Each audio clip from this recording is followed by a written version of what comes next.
Hi, my name is Renee with Rock Off Photography Music Magazine, and today I'm lucky enough to talk to the frontman vocalist, Barney of the band Napalm Death. Thank you for joining me today. No problem. Yeah, I'll get a little bit closer, so hopefully I don't feel too awkward. No, you can pull the chair up. Okay. So the reason we're here today You want to jump in, Steve? Yeah, I do. Yeah. is you're on the second leg of Slayer's tour. Yeah. And how does that feel? So far, you've had a few dates. How's the show's been going? Yeah, I mean, it's something completely different for us. I mean, like this size of gig is just like not really in our universe, you know? Yeah. So when we were asked to do it, we were pretty surprised, to say the least. You know, we were like, really? You know, we kind of thought, is somebody playing a joke on us or something, you know? So yeah, it was, we were really curious, you know, to see how it would go. And I guess the important thing to say is, first of all, is that everybody on the tour has been really nice to us, you know. You know, some of these, you kind of have an image of a big tour. Yeah. When you go on and there's going to be a few people who are a bit sniffy, you know. But everybody's been like really nice, helpful. Nobody's been dickish to us or anything like that. So that's great. So that's a good thing. As for the gigs themselves, obviously we're first on, so depending on which city it's in, there's more people in others than. Yes. And you know, it is quite. We are kind of. I think it's fair to say we're probably the odd band out on the bill. Really, we're the most, you know, noisy kind of extreme, if you want to call it, band. Right. But yeah, we've had a good response, you know. There has been, as you would expect, a certain percentage of people who are like, look at you kind of nonplussed, you know, which is great, you know. I mean, we get a kick out of that anyway, you know, but it's like there's been a few people, I think it's fair to say, that discovered the band maybe on these dates, even though, of course, we've been around since 81, three decades, yeah.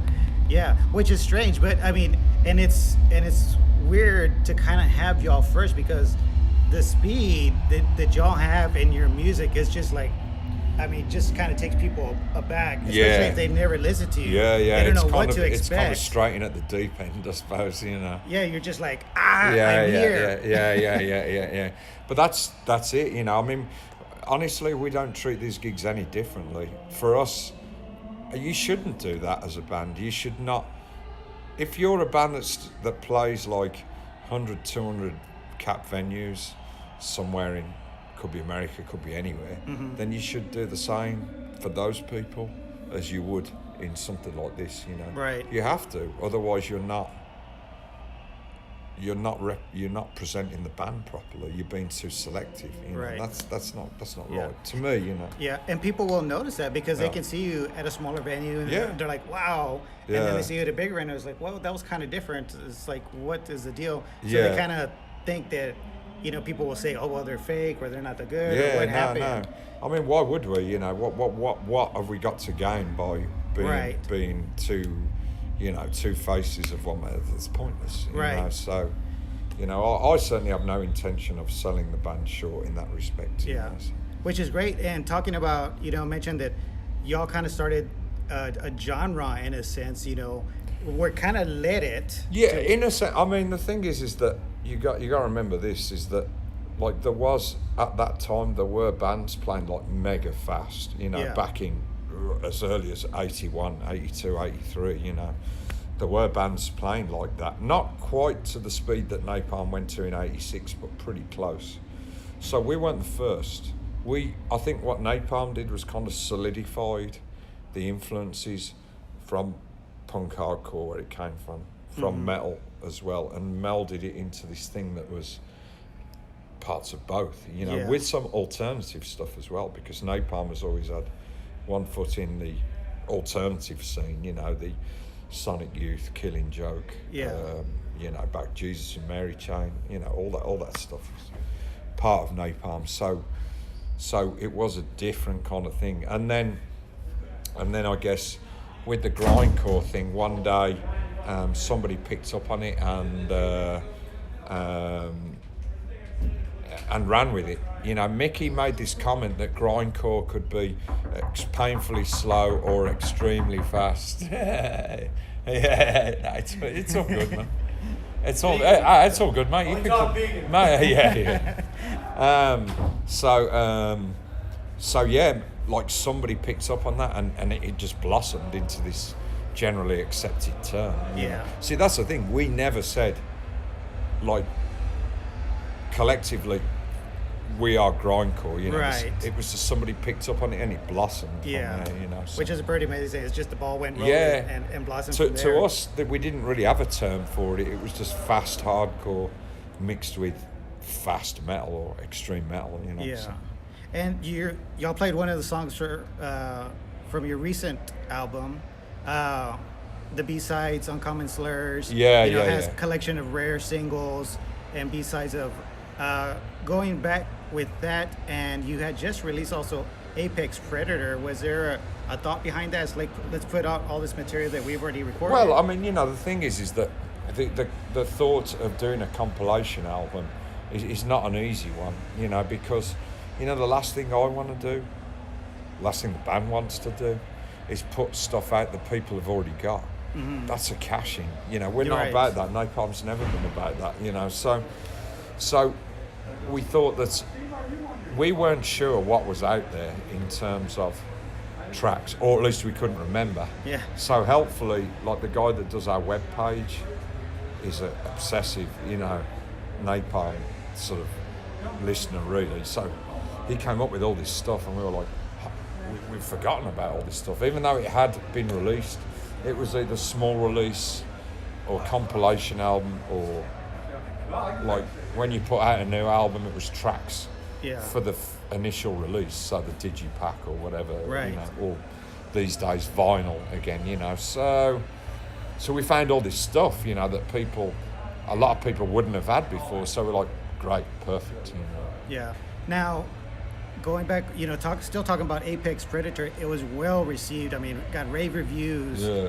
At this point in your career, I mean, you always hope for the best when you put out an album, but were you surprised by that, or do you feel like by this point in, you know, as long as y'all been together, that you have a formula to where you have the fans that are going to follow? See, here's the thing, it's not that calculated, you know. Yeah.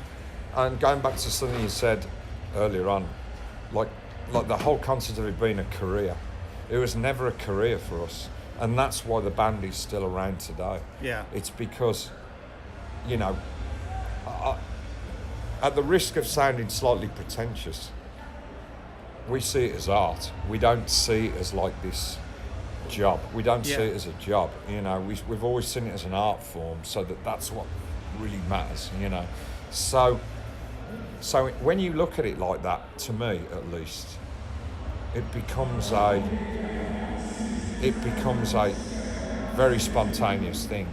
So nothing's calculated, really. I mean, of course, you have to organise things when you go on tour and all the rest of it. Right. But in terms of making the music and making the album, very spontaneous. Yeah. A lot of stuff just kind of happened, you know, out of nowhere sometimes. Yeah. So for Napalm, you know, I can't.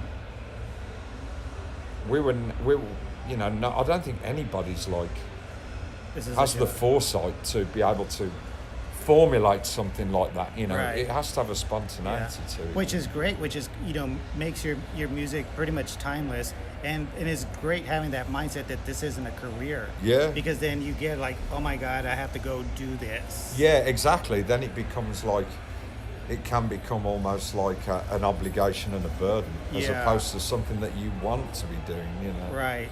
You know, and put it this way, if it were at the point where I felt obliged to do something, or I just wouldn't fucking do it anymore. I'm not interested in doing that, you know. Yeah. I have to have that sense of purpose, you know, the spontaneity, and also all the ethos of the band, you know. It's really important, you know. So yeah. Yeah. So, you know, your lyrics for the most part, almost all your albums have been very social political, standing up for human rights and for what's right. Do you feel that makes your albums timeless in a sense because of you know what, I don't think our albums are any more or less anything than anybody else's albums.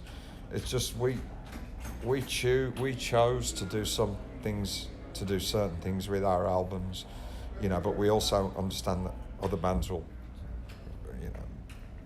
forge their own paths, Right. To me, at least, we get, I get it put to me quite a lot. Oh, well, you're the socio-critical lyrics.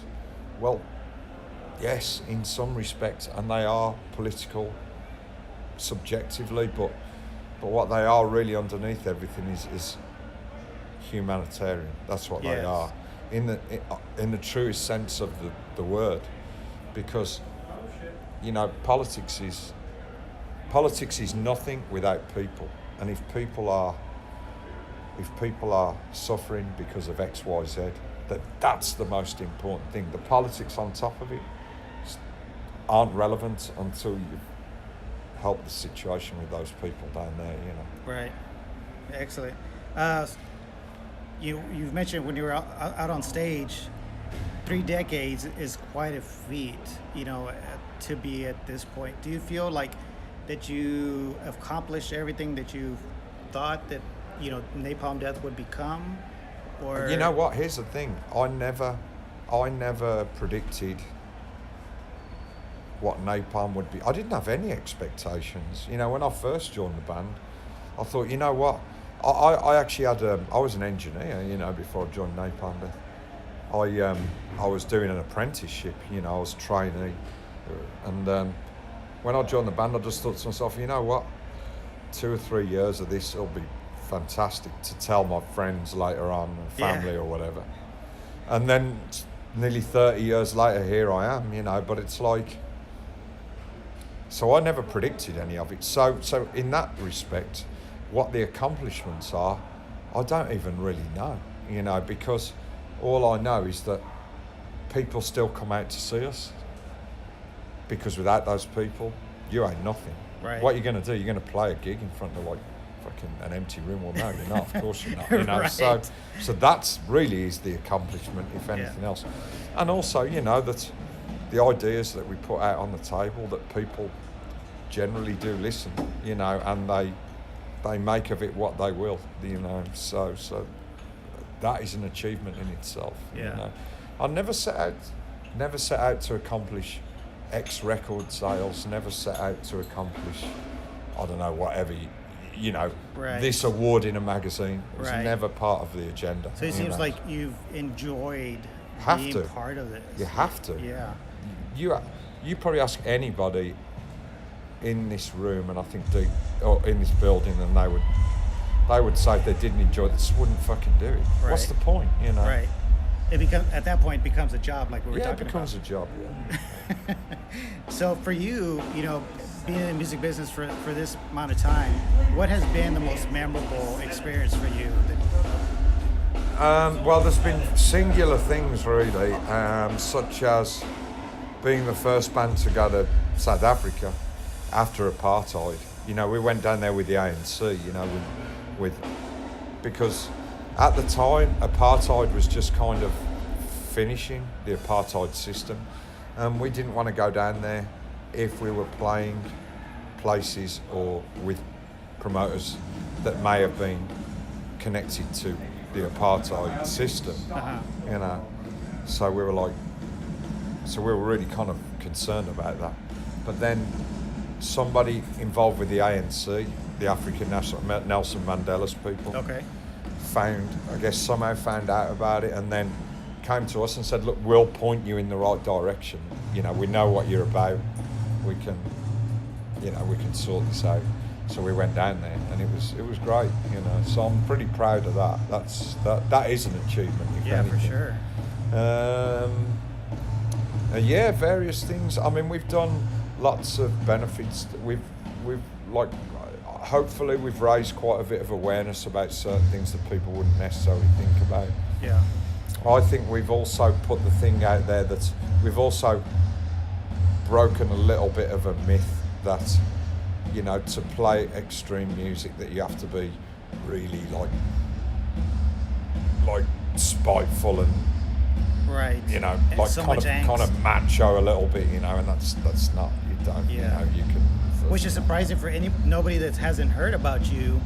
if they start to listen to your lyrics, it's totally different than what they would expect. Yeah, and that's part of the art form. That's a contradiction. You've got extremely sonically violent music, and then very peaceful, sort of passive lyrics. Although they talk about some fairly nasty stuff. Yeah. The end game, the desired end game is peace, tolerance, equality, dignity, all that stuff. Which would be just a euphoria if we could actually get to Hopefully we do, Yeah. I mean, the world is a fucking mess.